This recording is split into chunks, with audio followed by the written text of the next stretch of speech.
All right. So look, every week in conjunction with the fact that we are a part of supermanonfilm.com, I'm going to be giving you all an update, if there are any, about the current state of Superman on film. What's going on with all these rumored projects? We know J.J. Abrams is producing a reboot that's going to be written by Ta-Nehisi Coates, apparently. We know Michael B. Jordan has got something going on HBO Max with Val Zod. We know that, there's rumors of Henry Cavill still kind of being in the mix and talking recently about the cape being in the closet still. There's still lots of intrigue, lots of ground to cover, including rumors of what's going on in this Flash movie with how DC is going to be handling Superman moving forward. So, Brett, I kind of want to just start by asking you, like, for you right now, if we never see Henry Cavill again, how do you feel about that? I really would like to see him get to suit up again. Honestly, Mm-hmm. I did enjoy his portrayal, and I would Yeah. like to see him in maybe a stronger written film. But I'm not gonna, lose my mind if we don't see him again. I can go either way, but I guess I lean a little in the direction I would like to see him again, but I'm not gonna be bent out of shape, I guess, if we don't. Yeah, I mean, in general, with the character, like, are you hoping that they do kind of reboot and start from scratch, like Matt Reeves is going to do with Batman, or are you kind of hoping that they could find a way to make what's currently there better, kind of like they did with Aquaman and Wonder Woman, where they kind of put a new shine on some existing DCEU characters? Would you like to see a new shine on that Superman, or would you rather just, clean break, start over? Sure. I mean, I do think they did a great job with Wonder Woman and Aquaman. Kind of like they had to take them out of the Snyderverse and kind of bring them into like their own sort of realm, if you will. I think they did a good job with those, so they could do a job like that with Superman. But at the same time, I'm always open for a fresh take, and maybe it's better to just kind of cut ties and just move forward. Yeah. Sometimes that is the right choice. Yeah, see, for me, I go back and forth because, on the one hand, I have a complicated relationship with the Zack Snyder Superman films, be it Man of Steel, Batman versus Superman. Although, funny enough, I loved Zack Snyder's Justice League, and I loved the Right. Superman bits that he showed us in there. When all was said and done, I thought he was going to give us something pretty damn great. But despite my complicated feelings about Henry Cavill's Superman, I still think that the guy's got it in him to be like the iconic Superman for this generation. A He just thousand percent. hasn't, yeah, he just hasn't gotten that chance. And it just kind of like, for that sake, I'm pulling for him to get a reboot. But I mean, not a reboot, to get a new lease on life and a chance to do some more, you tell some more definitive Superman stories. Sure.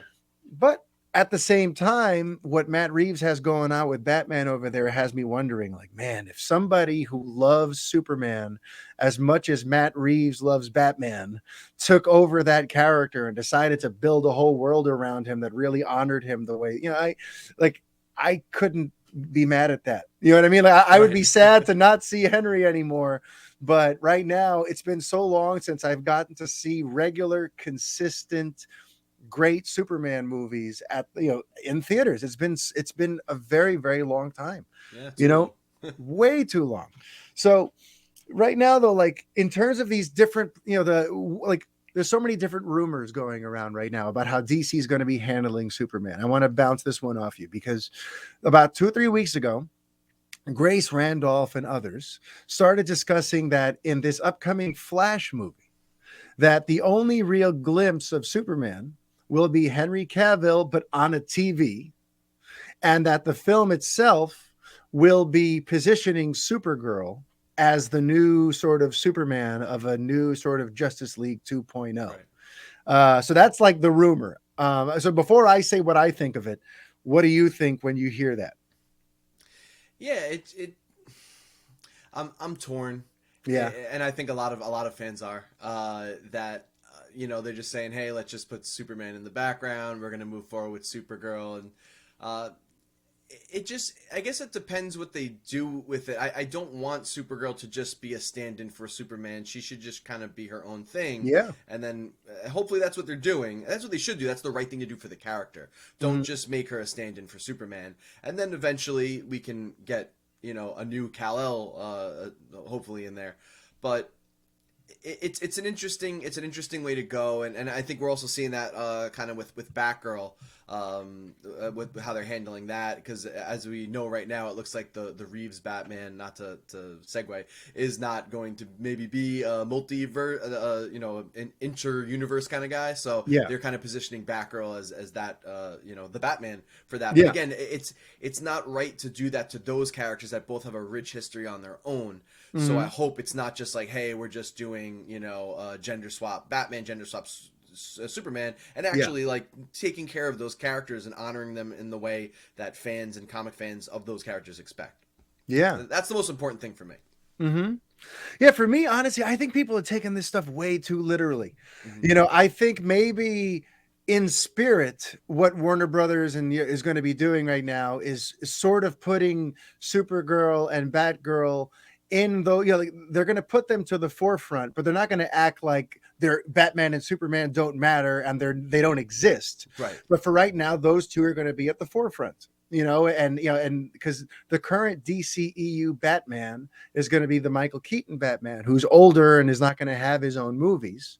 Right. So it makes sense that, in those DCEU crossover type situations, you've got old man Batman, but there isn't like an in their prime Batman. So for the in their prime, Batman type stuff, Batgirl will sort of be there to scratch that itch. I mean, again, it's all going to be interesting to see how they actually pull this off. But I get the sense that, like, they're not flat out saying, all right, no more Batman, no more Superman, it's just Batgirl and Supergirl now. Like, no, I think they're putting those characters sort of on the back burner, and they're going to put those two at the forefront. And being how complicated everything is at this point, because like it still is, and we're pretty in tune to this stuff. It still is kind of crazy. Like, what's Snyderverse? What's the DCEU? What's this Reeves thing? Like, how does it all fit together? Yeah. So I think they do need a little more time to figure that out. With maybe with Superman and Batman, probably more with Superman. They at least have a Batman in production. Like, it's about to come out in a month. So I think it is maybe easier to just get these other characters in, and get those going while they figure out, Superman. Yeah, I mean, the interesting possibility is, since we're now delving into this whole multiverse angle, is that just like with Batman, we could have multiple versions of these heroes, right? So because in the Flash alone, we're going to have the Ben Affleck Batman, and we're going to have the Michael Keaton Batman, and that's going to hit theaters several months after the Robert Pattinson Batman has made his debut. So we're officially in this world where we're going to see 3 Batmen in 2022, 3 of them. I'm getting so much Batman. So you want Batman? I give you all the Batman. So, but meanwhile, with Superman, though, they could do something similar, and I've been saying for a while, like, they could have Henry Cavill as the shared universe Superman, and they could have the J.J. Abrams Superman as its own thing, kind of like the Matt Reeves Batman. They could kind of like, they could do that. We're in. Listen, Spider-Man: No Way Home just made almost $2 billion with 3 Spider-Men in it. Right. Audiences have now shown that they can grasp all this multiverse stuff, and that there is something kind of cool about seeing these older versions of the characters and knowing that, like, those continuities and those movies and those franchises all actually are part of this current story that you're watching. It's all part of the same shared tapestry. It's all connected. It's all connected. So in terms of like Superman, so you have the rumor there in the Flash about Supergirl is going to really kind of be positioned as the big Kryptonian that we care about coming out of that movie, which, I want the focus to be on our Man of Steel, but for now, as long as they do it right, I'm not going to hate having some focus on Supergirl, as long as she really has her own story and her own arc, and it doesn't feel like, oh, this is supposed to be a Superman story, they just turned it into a girl, Right. But then aside from that, you have this thing where Michael B. Jordan, apparently a couple years back, remember there were rumors that he was going to be trying to do a Black Superman reboot. Mm-hmm. And then those rumors went away. And then all of a sudden it came back in a new form. And it was going to be that he's doing a TV, like, limited, what do they call them? a limited series. limited series Mm-hmm. on HBO Max about Val Zod. And one of the things that was interesting about that, I don't know if it was the Hollywood Reporter or Deadline that said it, but it seems like Jordan was self-aware enough to know that if you give people a black Superman, there's going to be a harsh sort of a swift response from the general public, especially if you try to like race bend Clark Kent or something like that. Right. That's why he would rather do Val Zod, but do it in a slightly smaller spotlight there at HBO Max, where he could carve out something more unique and interesting. Because he kind of seems to predict that if you were to try to race bend Clark, that's going to cause all kinds of chaos, and it's going to be its own obstacle for getting the movie seen. You know, yeah, and I don't know if does anyone like, you know, there's and I'll just say there's a lot of talk about, you know, what if we have a black James Bond or a black Batman or like a black Superman, and that's all fine, but what does that really do for the character? Like, for me, I don't care. Like, to do whatever you want, you know what I mean? Like, it doesn't make a difference, but if you're going to have a character be African American, like, there should be something there to say about that experience. You know what I mean? So I'm happy in a way that if you just, you know, race bend Clark Kent and just tell a Superman story, you know, and we live in America where there is a lot of, unfortunately, we still around a lot of racism and opinions on that stuff. Yeah. It doesn't go anywhere. It's just like, okay, we have Superman and he's black now. Like, wouldn't it be more interesting to have a character like Val Zod that, you know, is a Superman for his universe, but also has to contend with being, you know, black and Superman. There's just a more interesting story there. Like, same thing, like, you know, like I said, if we did like a black James Bond, that's cool, do Idris Elba, but is that just, and that's fine, you could just do a James Bond movie like that, but isn't it more interesting for the audience if, like, there's some kind of conflict there because of the color of his skin, and it reflects like a real life experience of a character, you know, a color. So that's what I would hope they actually try to do there, rather than it's lazy to just you know, swap like someone's color or race, you know, for a character that exists is the point. I agree. You know, it's got to have some substance, and I think that's what people would want. People of color, I think they would want that. They don't just want, you know, they want something that speaks to their community. Yeah. But also, like, and that's what makes Warner Media's apparent plans kind of, it raises the old eyebrow. If they are willing to just race bend Clark Kent, like, that script better be great, and they better be ready for there to be some kind of crazy backlash also, because that's apparently all the rumors about the Abrams produced, Ta-Nehisi Coates written reboot is that it's either going to be a black Clark Kent or possibly an all new character entirely, who's just, you know, a black Kryptonian who they're going to invent for this reboot. And I feel like either way, you're opening yourself up to like a whole lot of negativity and questions and all this stuff that you don't really need. Sadly. But I know, of course. Going to open that up, but that's what I'm saying. Like, it just, it doesn't do anything to just do that. Like, so tell a real story. And I'm gonna pronounce his name wrong. Can you say the author's name again? Ta-Nehisi Coates. If I'm not mistaken, he's a New York Times writer that also and he also wrote Black Panther comics. Yes. So you get that writer. I think you want him to write about blackness.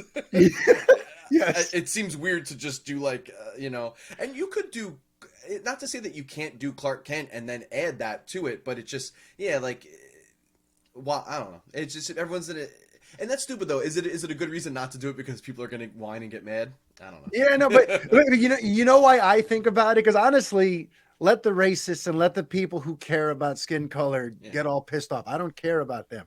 What I care about though is a Superman movie that meets or exceeds expectations at the box office, because the last two times that they tried to get a solo Superman movie off the ground, you know, a solo franchise, both of those movies didn't quite live up to what the studio wanted. You know, that's Superman Returns and that's Man of Steel.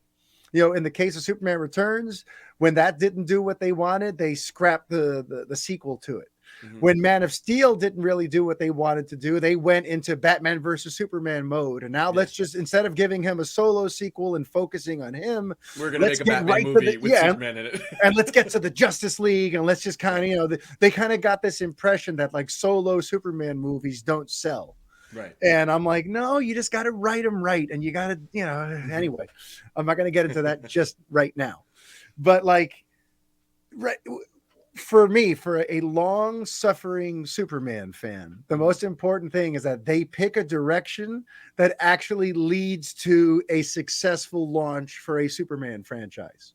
Because I've already lived through this twice now where I think, okay, we're back.